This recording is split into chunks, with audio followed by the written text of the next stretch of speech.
pagi, Kak. Baik, Kak. Salam. Suara saya bisa didengar ya? Bisa, Pak. Baik. Kita tugas sudah diupload kemarin minggu lalu?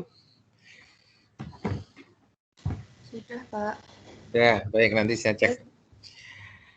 Baik, jadi kita akan sedikit membahas apa yang sudah kalian resume kemarin. Saya mohon maaf tidak bisa, tiba-tiba ada acara mendadak begitu ya, sehingga saya tidak bisa hadir malam kemarin gitu ya.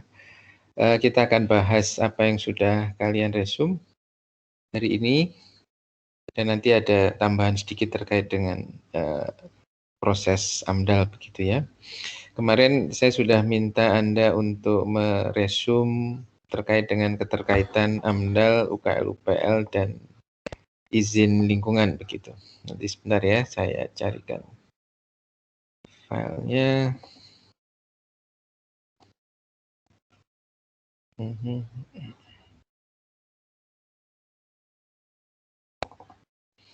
Ini ya kelihatannya ya, yang saya minta untuk resume ya. Betul? Iya, betul, Pak. Baik, jadi mudah-mudahan dengan Anda meresum, paling tidak Anda sudah memahami substansinya begitu ya, memahami substansi, tidak harus dihafalkan, tetapi Anda memahami substansinya walaupun sedikit begitu ya. Coba nanti akan saya coba kembali ulangi begitu sekilas terkait dengan bagaimana keterkaitan AMDAL, UKL, UPL, dan izin lingkungan. Mungkin dulu pernah saya sampaikan bahwa Undang-Undang 32 2009 tentang PPLH begitu ya, mengalami beberapa perubahan. Tidak dicabut sih ya, tidak dicabut, tetapi mengalami beberapa perubahan pasal-pasalnya melalui penerbitan Undang-Undang Nomor 11 Tahun 2020 tentang Cipta Kerja. Masih ingat ya? Di minggu pertama mungkin saya sudah menyampaikan itu, tentang Cipta Kerja, dan beberapa pasal-pasal yang dirubah itu sebagian besar memang pasal-pasal yang terkait dengan penyusunan dokumen lingkungan, dan ada beberapa terkait dengan pengelolaan kehutanan begitulah, di sektor kehutanan. Tentu saja itu bukan menjadi ranah kita, tetapi ranah kita lebih kepada pengelolaan penyusunan dokumen lingkungan, khususnya di mata kuliah kita sekarang ini. Nah, tentu saja pada saat itu, kalau masih ingat, mungkin saya menyampaikan dengan terbitnya Undang-Undang 11 tahun 2020 tentang Cipta Kerja itu akan mengamanatkan terbitnya peraturan pemerintah begitu ya, peraturan pemerintah baru yang digunakan sebagai acuan operasional pelaksanaan daripada Undang-Undang Cipta Kerja tersebut. Saya dulu di awal menyampaikan pada saat di minggu pertama dulu PP tersebut belum turun begitu, dan saya menyampaikan kalau saya menyampaikan PP 27 2012, kemudian PP yang baru itu terbit, maka kita akan bercerita tentang sejarah begitu ya. Dan ternyata betul begitu ya, bahwa sekarang sudah terbit PP yang baru, yaitu Peraturan Pemerintah Nomor 22 Tahun 2021 tentang penyelenggaraan, perlindungan, dan pengelolaan lingkungan hidup. Yang PP tersebut mencabut PP 27 2012 ini begitu, yang sudah kalian resume kemarin itu ya. Substansi inilah, substansi PPT ini. Jadi dicabut. Jadi sekarang PP 27 2012 tentang izin lingkungan itu sudah tidak berlaku, diganti dengan PP 21 tahun 22 tahun 2001. Jadi 2021. Jadi ingat, terbitnya tahun 2021, PP-nya nomor 22. Jadi kadang-kadang terbalik-balik begitu.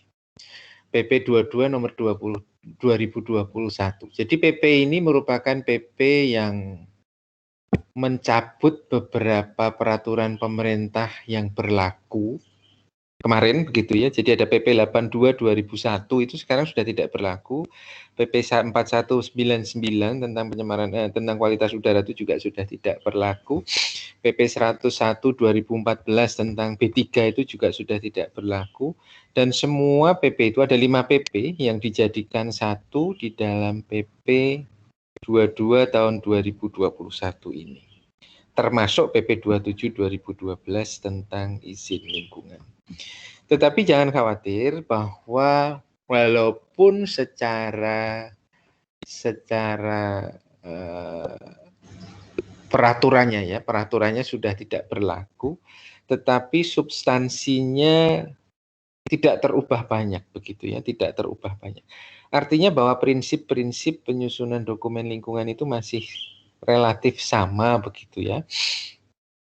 Hanya ada beberapa yang mengalami perubahan istilah, perubahan nama, perubahan struktur dan lain sebagainya, tetapi pada prinsipnya masih sama. Sehingga akan lebih mudah kalau mungkin saya akan menyampaikan dari 27 2012 terlebih dahulu begitu ya. Walaupun kita bicara sejarah sekarang, tetapi sejarah itu masih berlangsung. Artinya bahwa proses itu masih sama. Nanti akan saya sampaikan poin-poin apa yang mengalami perubahan begitu. Jadi saya pikir ini sudah pernah saya jelaskan ya terkait dengan definisi AMDAL.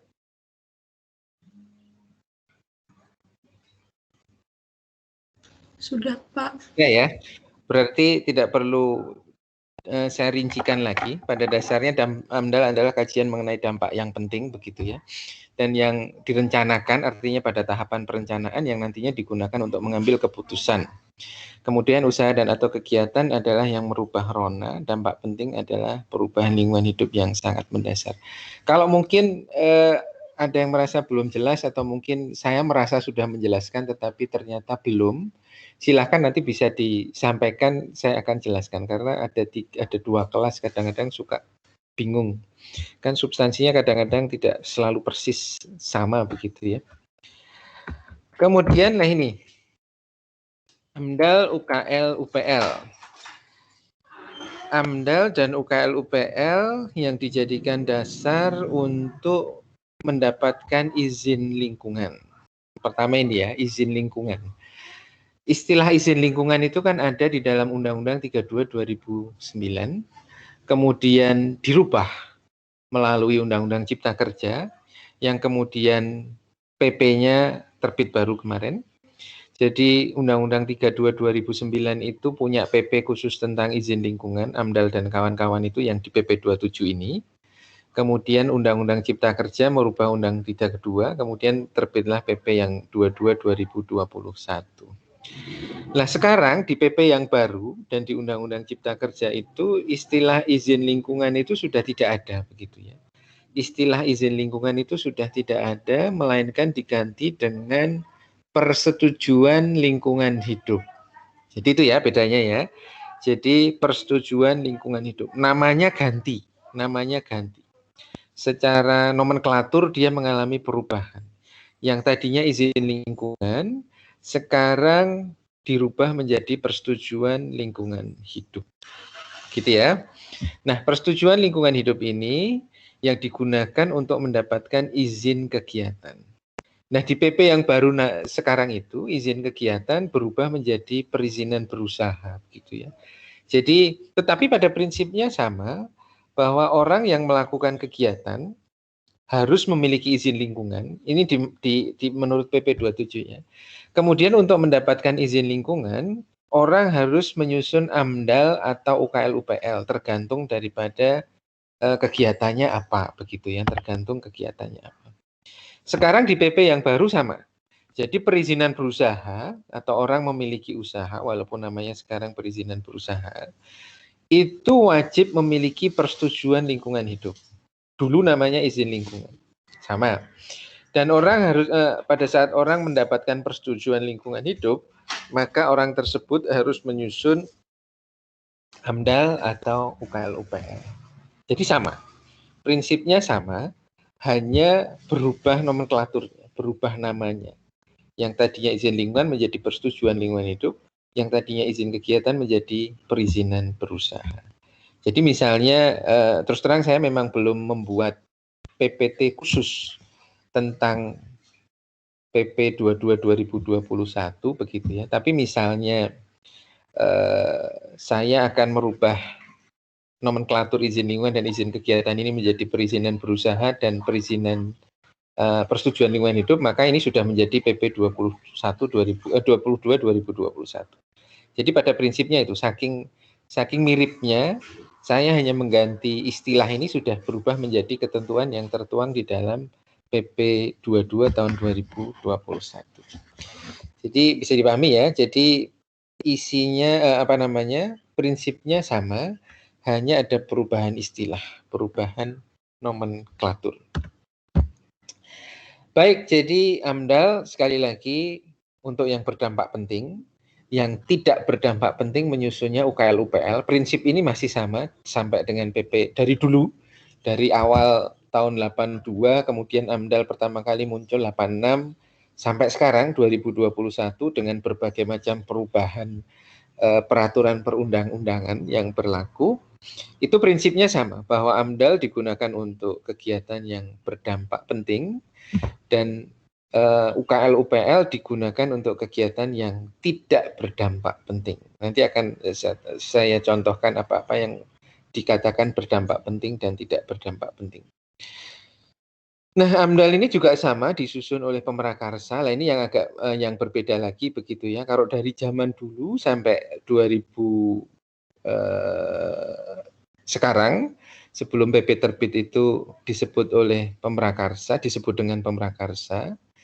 Sekarang disebut sebagai pelaku usaha begitu ya. Jadi yaitu yang saya sampaikan bahwa ada beberapa perbedaan-perbedaan istilah, tetapi pada prinsipnya sama, bahwa Pemrakarsa sekarang diistilahkan sebagai pelaku usaha begitu ya, pelaku usaha. Kemudian sekali lagi bahwa AMDAL atau kalau AMDAL lah, ini kita masih membahas AMDAL terkait dengan pasal 22 sampai 32 itu terkait AMDAL disusun oleh Pemrakarsa sekali lagi pada tahapan perencanaan. Nah, penentuan kewajiban menyusun AMDAL dilakukan melalui kegiatan penapisan. Nanti akan saya jelaskan terkait dengan apa itu penapisan dan prosesnya seperti apa. Baik, ini masih sama. Jadi seperti tadi, yang wajib AMDAL dan wajib UKL-UPL sajalah yang wajib memiliki persetujuan lingkungan hidup. Sudah saya biasakan untuk istilah persetujuan ya. Walaupun di sini masih tertulis izin lingkungan, tapi sekali lagi bahwa ini hanya perbedaan istilah, hanya usaha dan atau kegiatan yang wajib AMDAL dan UKL-UPL saja yang mendapatkan izin. Jadi yang SPPL, jadi di undang-undang kita itu kan sebenarnya ada 3 ya di Undang-Undang 32 2009 itu. Ada AMDAL, ada UKL-UPL, ada SPPL. SPPL itu yang paling kecil, artinya dampaknya dilakukan usaha kegiatan mikro dan kecil dan dampaknya tidak UKL-UPL itu tidak penting dan dia lebih tidak penting lagi begitu ya. Tetapi SPPL tidak wajib untuk mendapatkan persetujuan lingkungan hidup. Yang wajib mendapatkan persetujuan lingkungan hidup itu hanya AMDAL dan UKL-UPL. Nah, saya kira ini sudah tidak perlu kita bahas karena istilah izin lingkungan ini sudah tidak ada lagi, tetapi pada prinsipnya sama. Izin lingkungan atau persetujuan lingkungan hidup adalah diberikan kepada setiap orang yang melakukan usaha dan atau kegiatan yang wajib AMDAL dan UKL-UPL saja ya, SPPL tidak. Dalam rangka RPPLH digunakan sebagai prasyarat untuk memperoleh izin usaha. Kalau sekarang memperoleh perizinan berusaha begitu ya. Jadi beda-beda tipis lah. Tapi kalau Anda ingin tahu sejarahnya memang begini, sejarahnya memang disebut sebagai izin lingkungan. Sebelumnya izin lingkungan itu juga tidak dikenal begitu ya. Kita undang-undang sebelum 32 itu kan 23 tahun 97. Kemudian PP tentang AMDAL itu PP 27 tahun 99 sebelumnya ya. Dan itu belum mengenal istilah izin lingkungan. Adanya persetujuan AMDAL, jadi istilahnya itu beda-beda. Kemudian 32 2009 mulai mengenalkan istilah izin lingkungan. sekarang diganti lagi menjadi persetujuan lingkungan hidup. Tetapi secara prinsip sekali lagi sama begitu ya. Intinya bahwa ini sebagai sebuah sebuah pengakuan begitulah, katakanlah kalau memang si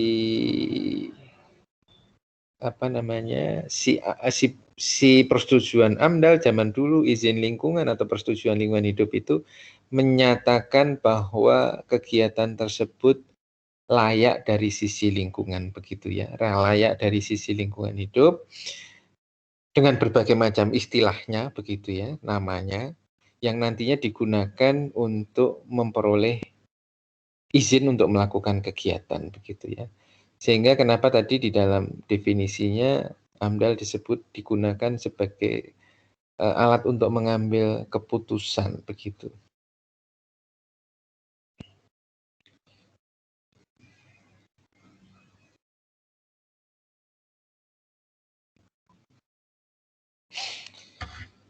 Ada pertanyaan sampai di sini? Sudah cukup jelas?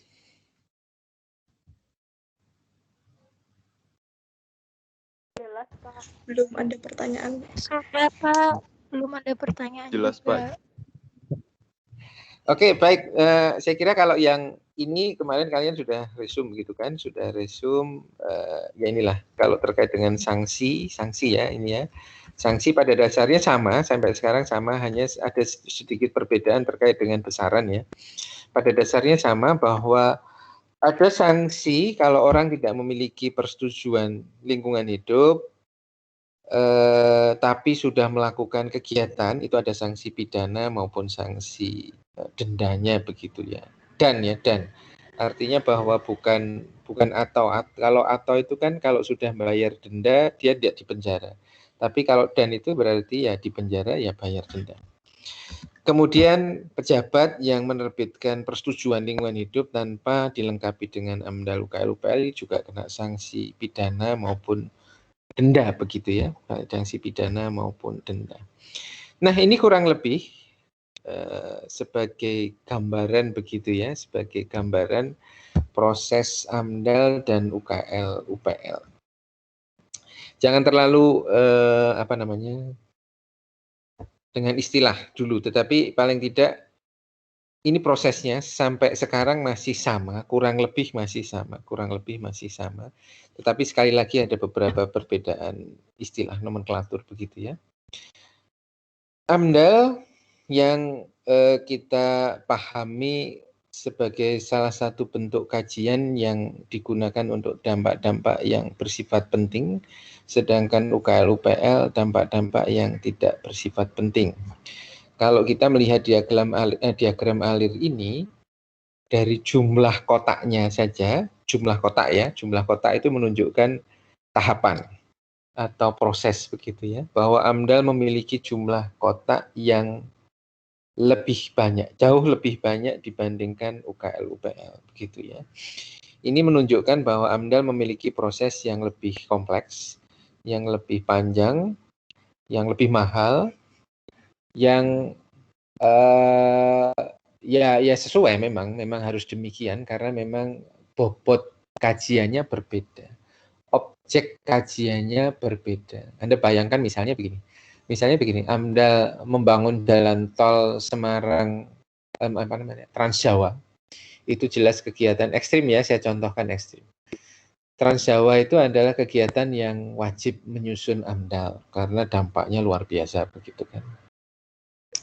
Dibandingkan UKL UPL itu contohnya adalah membuat hotel bintang 2 yang luasan bangunannya tidak sampai 10.000 meter persegi, misalnya hanya 3 lantai, 4 lantai begitu ya, dalam lahan yang relatif kecil.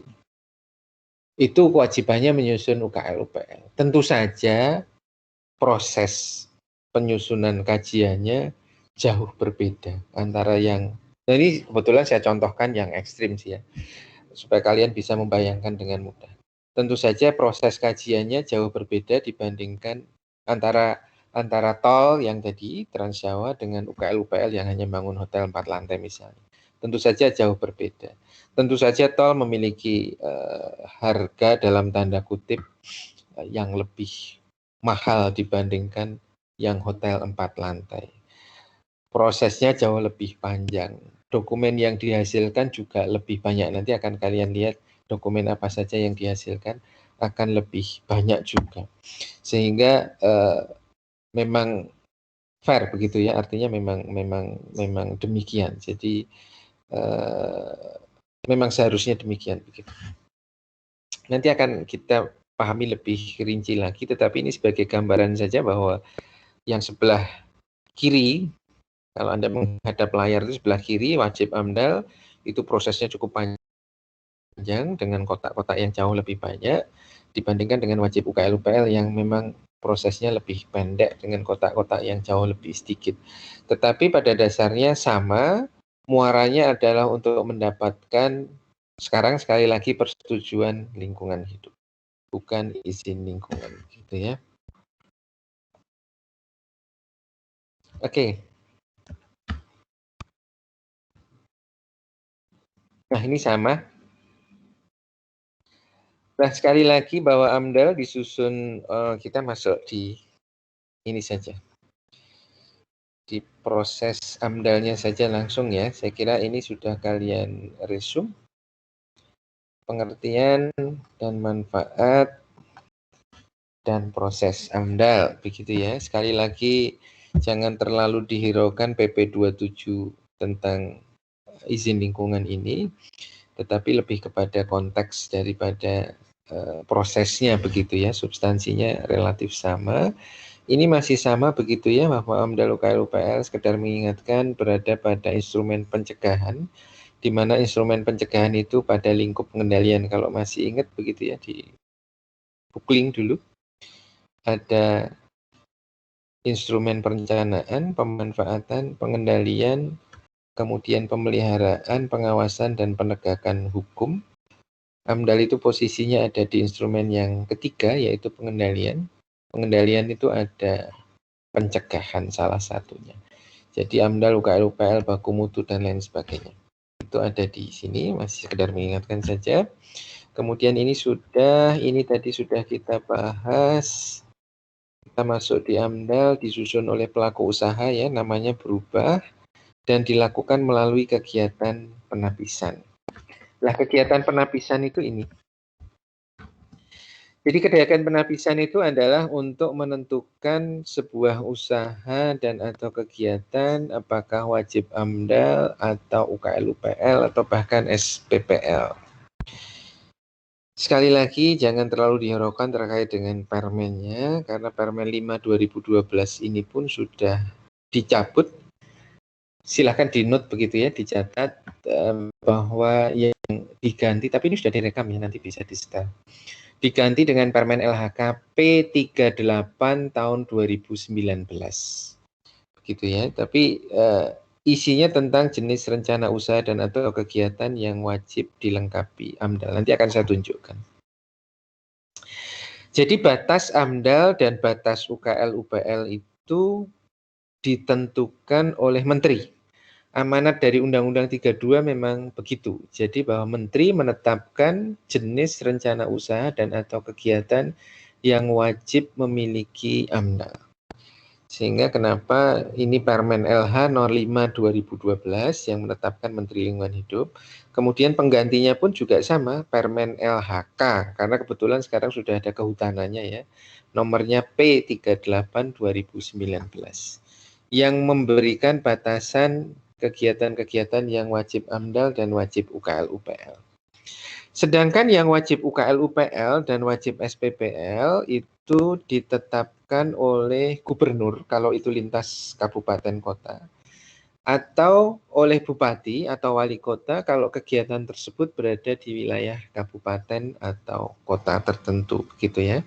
Jadi misalnya UKL-UPL dan SPPL itu mungkin sudah pernah saya sampaikan ya, SPPL, UKL-UPL itu misalnya yang paling dekat dengan Anda, dengan kita, begitu ya, yang familiar itu adalah Pizza Hut misalnya. Pizza Hut itu restorannya, restoran Pizza Hut itu kewajibannya adalah menyusun UKL UPL. Bukan AMDAL ya, tetapi menyusun UKL UPL. Sedangkan PHD kalau di Semarang, Pizza Hut Delivery itu kewajibannya hanya cukup menyusun SPPL. Jadi untuk usaha, dia dianggap usaha mikro dan kecil karena dia hanya untuk take away dan delivery. Mungkin kalau ada yang jajan di situ juga jumlahnya sedikit, jumlah mejanya mungkin hanya 1-2 begitu ya. Limbahnya relatif tidak banyak dibandingkan yang restoran, sehingga dianggap sebagai usaha kecil dan kewajiban dokumen lingkungannya hanya berbentuk SPPL. Ini di Semarang. Tapi di Kabupaten Semarang juga sama, PHD di Ungaran itu juga sama. Kewajibannya menyusun SPPL. Nah, yang menentukan ini Pak Hendi begitu ya. Kalau di Semarang, Pak Wali Kota Semarang itu Pak Hendi. Bisa jadi bahwa di kabupaten yang lain itu berbeda. Karena yang menentukan UKL, UPL, dan SPPL itu masing-masing bupati wali kota. Tetapi kalau yang AMDAL dan UKL, UPL itu seragam se-Indonesia, berlaku se-Indonesia, yang ditetapkan oleh menteri. Karena wajib AMDAL atau UKL, wajib AMDAL khususnya, itu ditentukan oleh Menteri Lingkungan Hidup. Jadi berlaku secara nasional. Jadi wajib AMDAL di Semarang akan sama dengan wajib AMDAL di Jayapura. Wajib AMDAL di Jayapura akan sama dengan wajib AMDAL di Aceh, di Riau, di Balikpapan, di Samarinda, dan lain sebagainya. Begitu ya, jadi sama. Tetapi wajib UKL, UPL, atau wajib SPPL berbeda. Di Balikpapan mungkin berbeda dengan Semarang, berbeda dengan Jayapura, berbeda dengan Sorong, sangat tergantung keputusan gubernur, bupati, atau wali kota masing-masing, gitu ya. Jadi itu prinsipnya. Sampai di sini ada pertanyaan?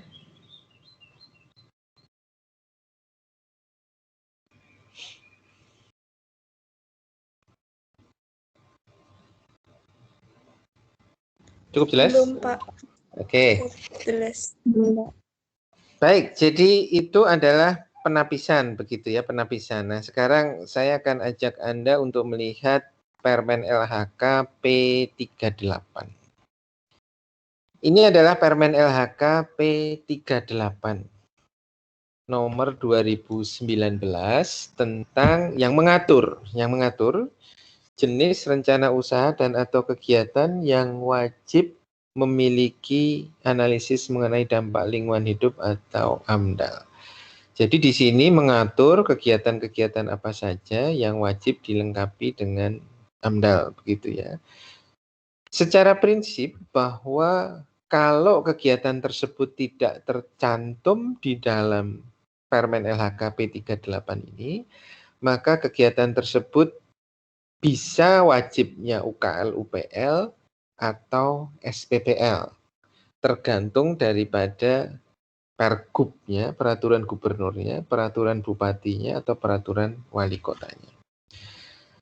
Nah, sekarang kita mencoba melihat substansinya yang paling penting, begitu ya, yang paling penting mungkin akan saya beri contoh yang paling mudah, begitu ya.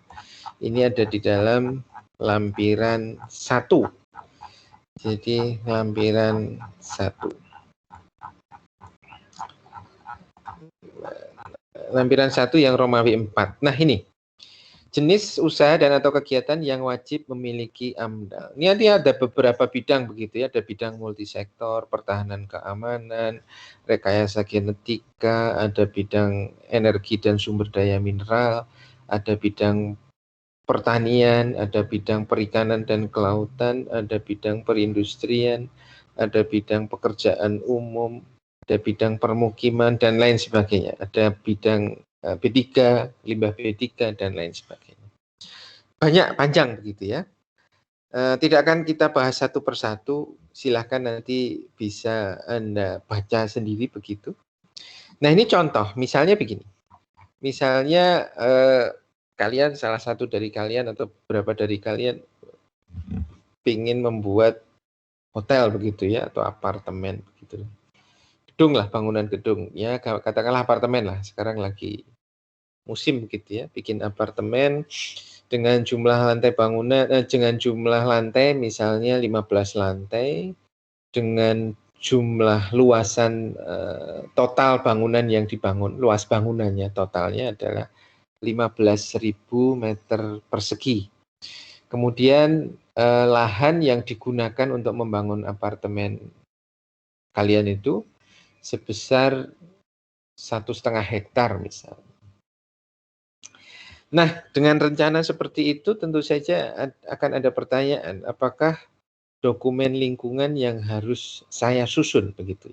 Yang harus kalian susun itu apa dengan spesifikasi seperti itu? Luas lantai bangunannya adalah 15.000, kemudian luas lahannya 1.500 hektar. Mohon maaf, 1,5 hektar. 1,5 hektar. 15.000 dan 1,5 hektar. Nah, yang paling mudah adalah mencoba untuk melihat list atau daftar yang tercantum di dalam tabel di Romawi 4 lampiran 1 Permen LHK P38 2019.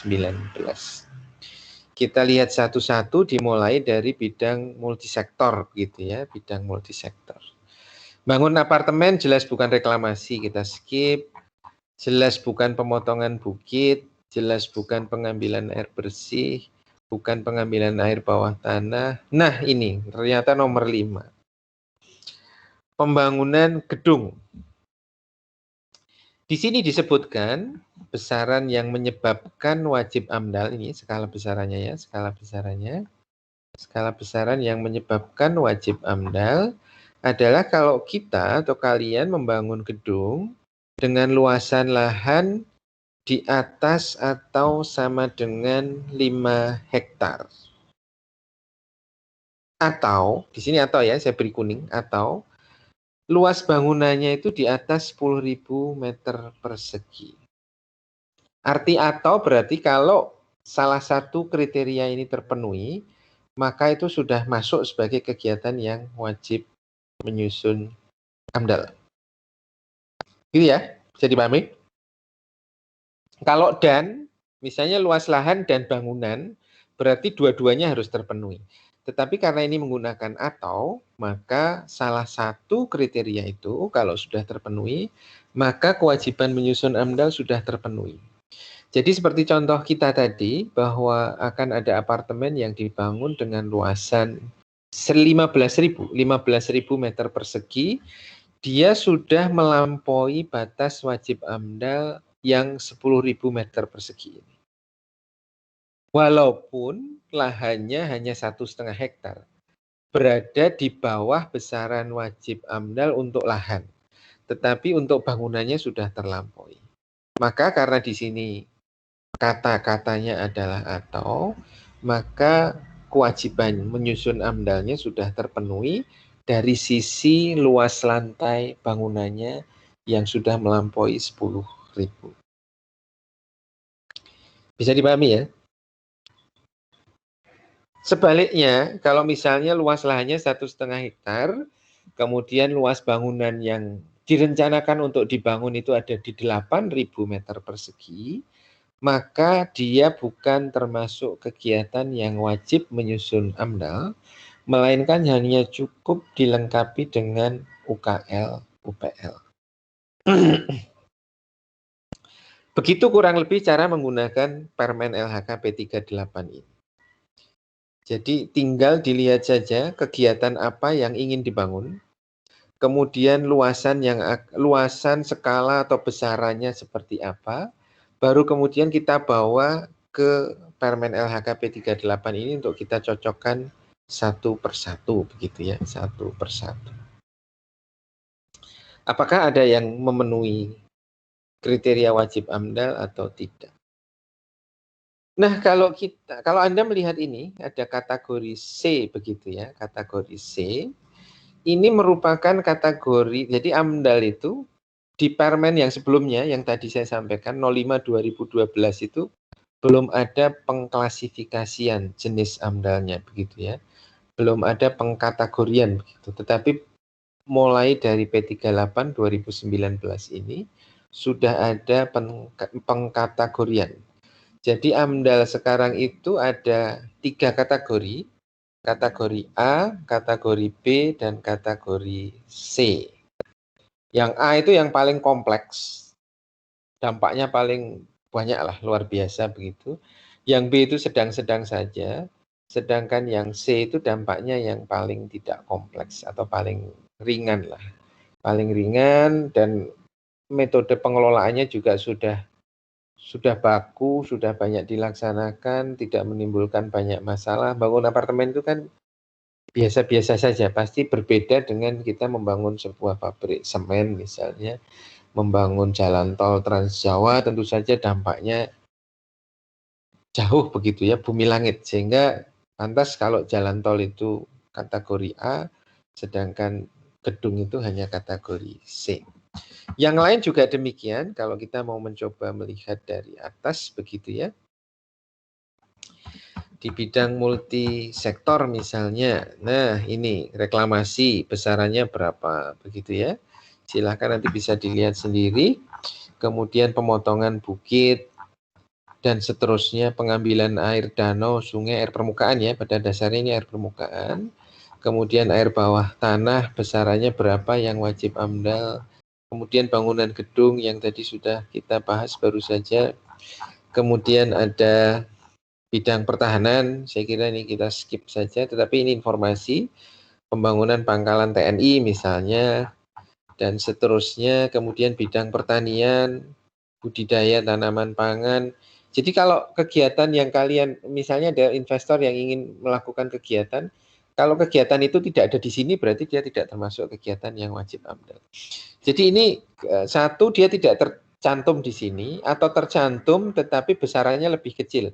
Dia wajibnya menyusun UKL-UPL atau bisa jadi SPPL. Tapi begitu dia tercantum di sini dan besarannya, skala atau besarannya itu terpenuhi, maka dia wajib menyusun AMDAL. Pada prinsipnya itu, prinsip sederhananya begitu ya.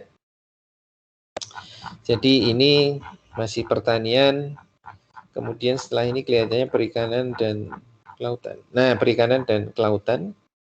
Jadi apa saja, misalnya ini tambak udang, kemudian tambak udang dengan teknologi super intensif, karamba, lahan produksi garam, dan seterusnya. Nanti bisa kalian lihat satu persatu. Kemudian ada bidang kehutanan dengan segala bentuk kegiatan yang dilakukan beserta luasannya. Termasuk di sini ada kategori-kategorinya ya. Jalur kereta api ini bidang perhubungan, jadi kalau bikin jalur kereta api misalnya pada permukaan tanah itu di atas 25 km kalau di kota, kalau non perkotaan 40 km itu wajib AMDAL. Nah, di sini ada semua besaran. Artinya kalau membangun jalur kereta api berada di permukaan tanah, underground begitu ya, terowongan bawah tanah, itu kasarnya ya, kasarnya ekstrimnya, kalau bangun 1 kilometer pun sudah wajib AMDAL. Tapi kan ya mungkin bangun bawah tanah hanya 1 kilometer. Jadi bisa jadi artinya demikian, ekstrimnya begitu, bahwa hanya dengan bangun pendek pun dia wajib AMDAL, karena di sini ditetapkan bahwa semua besaran. Jadi mau sekecil apapun kalau bangun jalan kereta api di bawah permukaan tanah, wajibnya menyusun AMDAL dan dia termasuk kategori A. Nah, kalau kalian ingin tahu yang disebut sebagai alasan ilmiah khusus, sebelum kita lanjutkan ya. Jadi alasan ilmiah khususnya ada 2. Yang di tengah ini merupakan alasan ilmiah khusus kenapa kegiatan ini wajib AMDAL. Misalnya berpotensi menimbulkan dampak berupa emisi, gangguan lalu lintas, kebisingan, getaran, pandangan, ekologi, sosial, dan lain sebagainya. Jadi ini alasan ilmiah khusus kenapa kegiatan pembangunan jalur kereta api ini termasuk kegiatan yang wajib AMDAL dengan besaran sekian. Sedangkan alasan ilmiah yang paling kanan, kolom paling kanan ini adalah alasan ilmiah kenapa dia kategorinya A. Gitu ya. Usaha dan atau kegiatan utama penunjang kesatuan yang sangat kompleks. Nah, ini menjadi kata kunci bahwa sangat kompleks ini membutuhkan deskripsi kegiatan yang detail, sehingga dia dikategorikan sebagai kategori A. Gitu ya. Nah, ini beda dengan C, bangun terminal. Bangun terminal dengan luasan kurang lebih sama dengan bangunan gedung tadi, masuknya kategori C. Alasan ilmiah khususnya apa? Karena di kategori C, karena dia kegiatan yang tidak kompleks. Membutuhkan kajian yang tidak terlalu kompleks. Sehingga Bu Menteri mengkategorikan bangun terminal itu cukup menggunakan AMDAL dengan kategori C.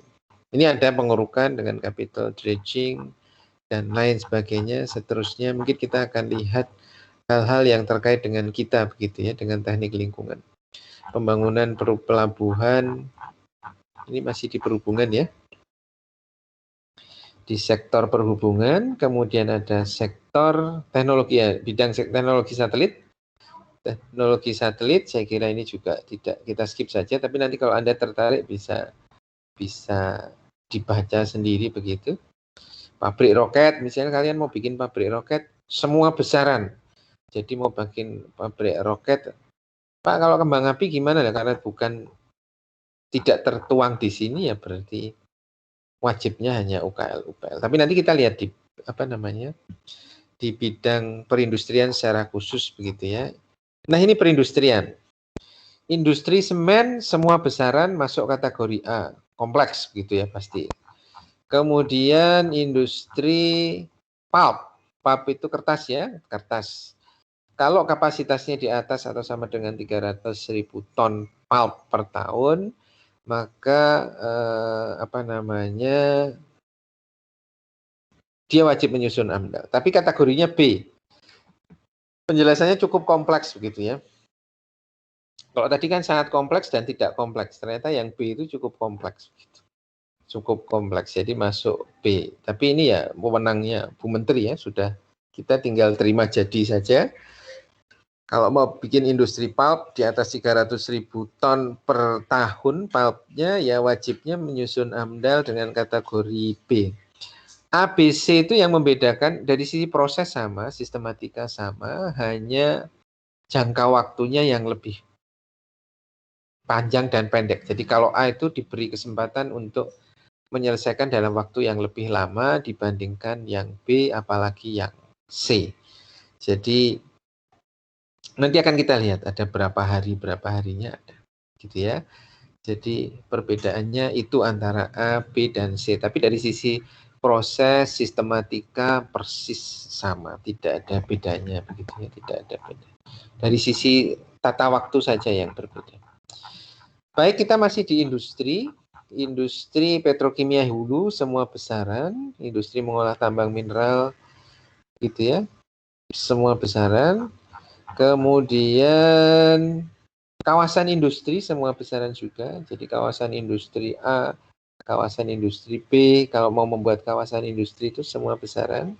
Dia masuk sebagai kategori A begitu ya. Kemudian industri galangan kapal, deadweight-nya adalah 50.000 DWT. Itu kategori A sekali lagi. Kemudian kita lanjutkan industri portland produk, peleburan timah hitam, semua besaran, dan yang ini ke-8. Kan ada pertanyaan mesti, Pak, kalau saya bikin industri sepatu, wajib AMDAL atau UKL UPL? Kalau kita melihat dari 1 sampai 7, kan tidak ada industri sepatu disebutkan begitu ya.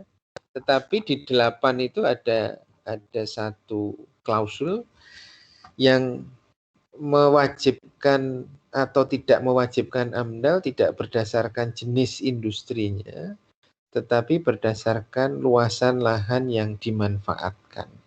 Jadi yang 1 sampai 7 tadi kan spesifik jenis industrinya. Ada pulp, ada pabrik semen, ada propelan, petrokimia hulu, peleburan timah hitam, dan lain sebagainya. Itu spesifik ya, spesifik. Sedangkan yang ke-8 itu untuk mengatur industri-industri lain selain yang 7 tadi, pabrik sepatu, pabrik tempe, pabrik kain, pabrik dan lain sebagainya. lebih banyak lagi, itu pendekatannya tidak menggunakan jenis industrinya, tetapi pendekatannya lebih kepada lahan yang dimanfaatkan. Contohnya ini, jadi Pak, kalau saya mau bikin industri sepatu, lahan yang saya gunakan sebesar 25 hektar. Saya akan bangun di kota Semarang misalnya. Kita tinggal lihat industri sepatu di luar yang 7 tadi, 25 hektar di kota, berarti sudah lebih daripada ini. Sehingga wajib AMDAL. Oh, kalau gitu saya mau bikin di Kabupaten Kudus saja Pak, gitu. Saya pindah saja deh. Sama dengan luasan yang sama, saya nggak jadi di kota Semarang tetapi di Kabupaten Kudus. Oh, ternyata untuk skala kabupaten luasannya 30 hektar.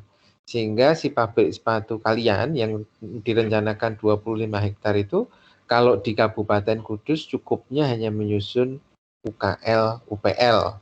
Tapi kalau Anda bangun di kota Semarang atau di kota Salatiga, memang Bu Menteri mengaturnya begitu ya, dibedakan wilayah administratif kota dan kabupaten. Di kota Surakarta begitu, maka kalian yang pabrik sepatu tersebut menyusunnya AMDAL.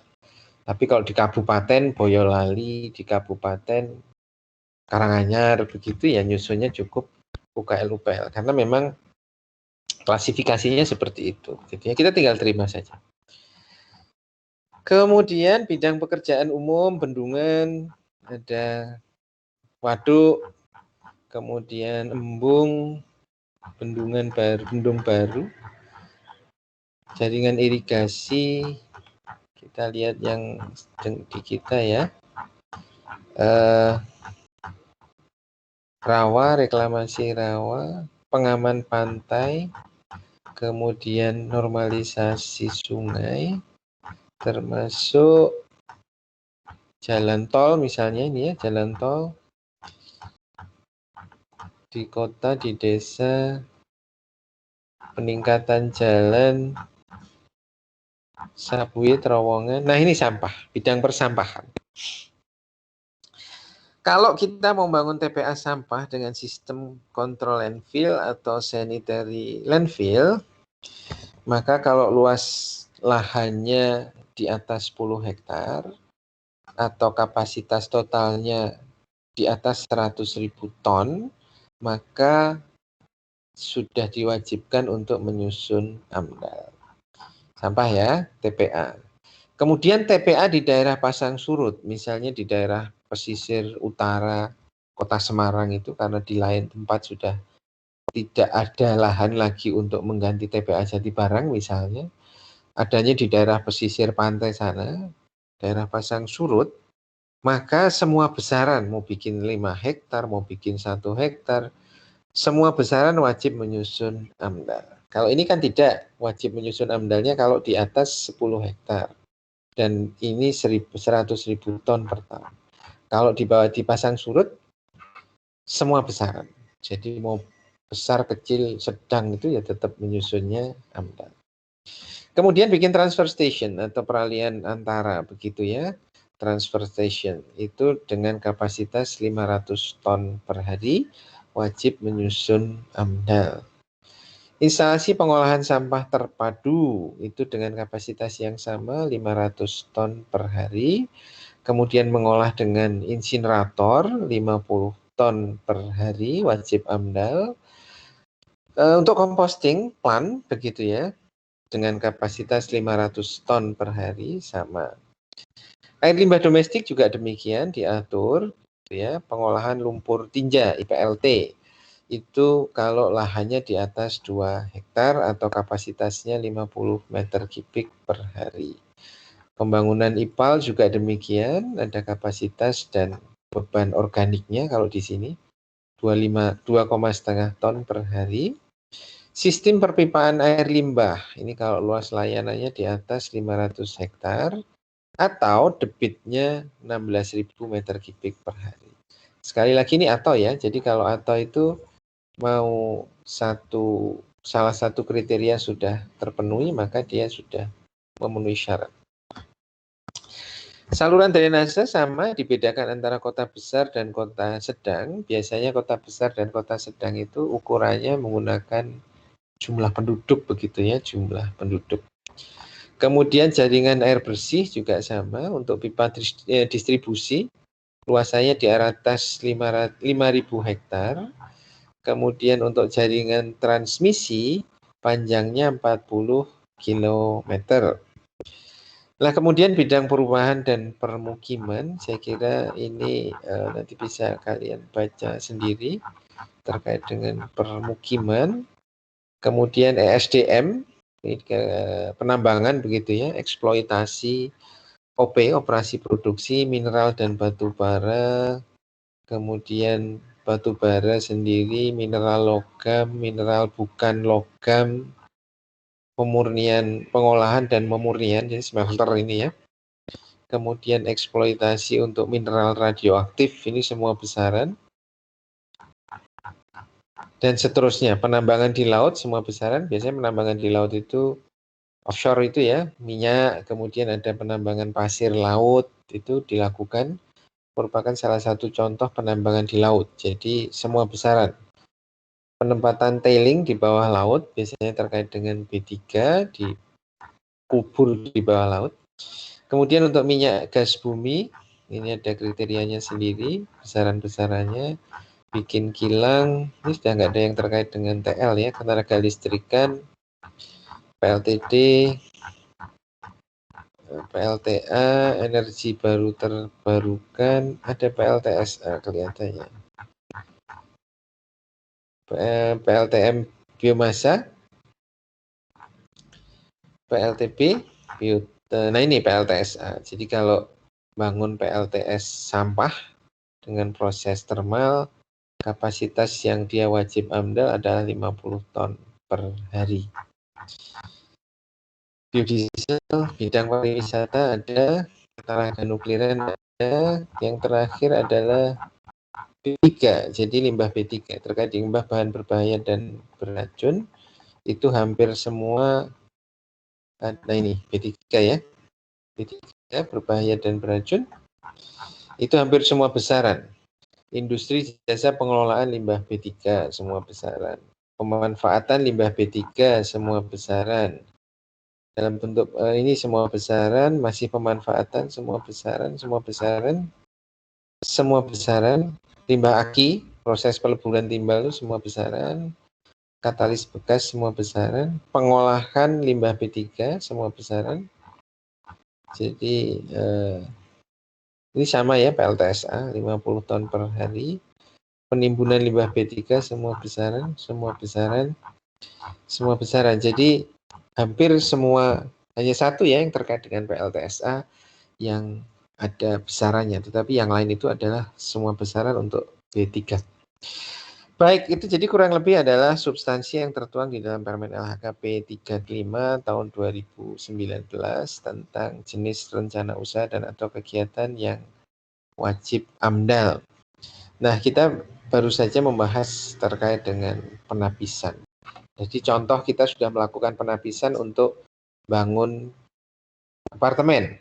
Yang lain juga demikian ya, tinggal melihat list itu tadi, tinggal melihat tabel tadi, maka kita bisa menentukan apakah kegiatan tersebut kegiatan yang wajib AMDAL atau bukan. Berdasarkan Permen LHK P38 tahun 2019. Satu lagi yang agak spesifik adalah kalau kegiatan tersebut berada di dalam kawasan lindung atau berbatasan dengan kawasan lindung, walaupun kegiatannya tidak wajib AMDAL, maka dia diwajibkan untuk menyusun AMDAL. Ekstrimnya begini ya, ekstrimnya dan agak konyol misalnya. Tapi ini menjadi satu contoh yang menarik. Kalau Anda bikin Indomaret gitu ya, itu kan wajibnya UKL-UPL, tetapi dalam kawasan lindung. Nah, iseng banget toh. Lah itu berarti Indomaret itu harus menyusun AMDAL. Itu ekstrim. Tapi itu jadi contoh lah bahwa ada kegiatan yang sebenarnya cukup UKL-UPL, tetapi dia membangun di dalam sebuah kawasan lindung. maka kewajibannya berubah atau meningkat menjadi kegiatan yang wajib memiliki AMDAL. Itu spesifik karena terkait dengan kawasan lindung. Ada pertanyaan? Silakan.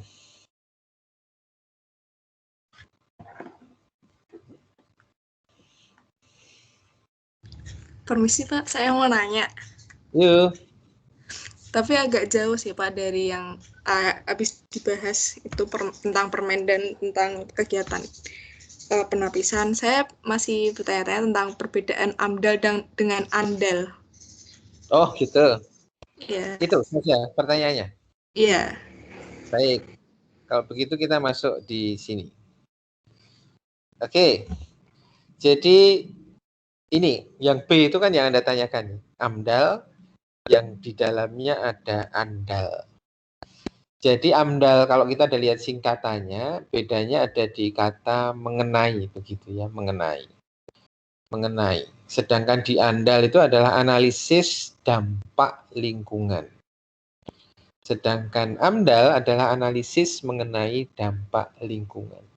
Jadi kalau AMDAL itu merupakan sebuah proses begitu ya. Proses untuk menganalisis dampak lingkungan. Sedangkan ANDAL itu adalah produk, bentuknya dokumen, bentuknya buku, analisis dampak lingkungan yang isinya adalah telaahan secara cermat tentang dampak. Jadi AMDAL itu proses, sedangkan ANDAL itu produknya. Bisa dipahami ya? Misalnya Anda tugas akhir. Iya. Tugas akhir itu prosesnya apa ya? Tugas akhir ya. Proses pengambilan mata kuliah tugas akhir. Gitu kan? Tugas akhir di situ adalah sebuah proses. Nah, produknya itu ada UGB, ada proposal. Kebetulan produkmu itu juga sama ya, namanya tugas akhir. Tetapi tugas akhir antara tugas akhir mata kuliah dengan tugas akhir yang berbentuk buku itu kan beda ya. Bisa dipahami? Misalnya bukunya itu namanya bukan tugas akhir. Misalnya bukunya namanya ya tugas akhir ya. Apa ya? Apa skripsi katakanlah.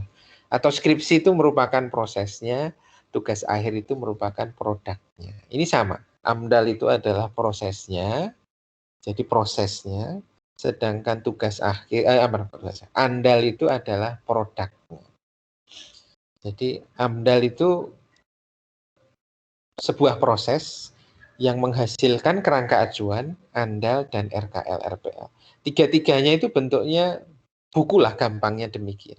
Sebuah produk yang bisa kita baca isinya, kita bisa kritisi dan lain sebagainya. Bisa dipahami? Gitu maksudnya? Baik Pak, terima kasih Pak. Jelas ya. Memang banyak yang sering bingung. Jangankan mahasiswa yang baru ngambil ya. Kadang peserta kursus AMDAL pun juga masih menanyakan hal yang sama, bedanya AMDAL dan ANDAL. Tapi itu wajar. Jadi memang bagi yang tidak menggeluti itu kadang-kadang suka bingung. Tapi ya itulah penjelasan yang paling gampang untuk saya sampaikan, bahwa AMDAL itu adalah nama sebuah proses, sedangkan ANDAL itu adalah produk yang dihasilkan. Dalam bentuk ini, telaahan secara cermat, mendalam tentang dampak penting usaha dan atau kegiatan. Gitu, bisa dipahami? Bisa Pak. Oke. Ada lagi yang mau disampaikan? Monggo, silakan.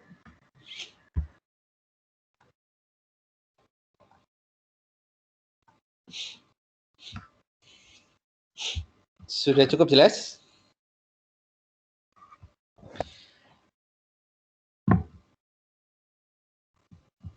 Baik, kalau sudah cukup jelas, kita lanjutkan minggu depan, begitu ya.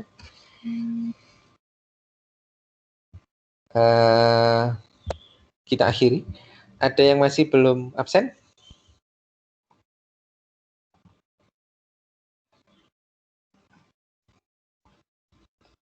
Sudah semua?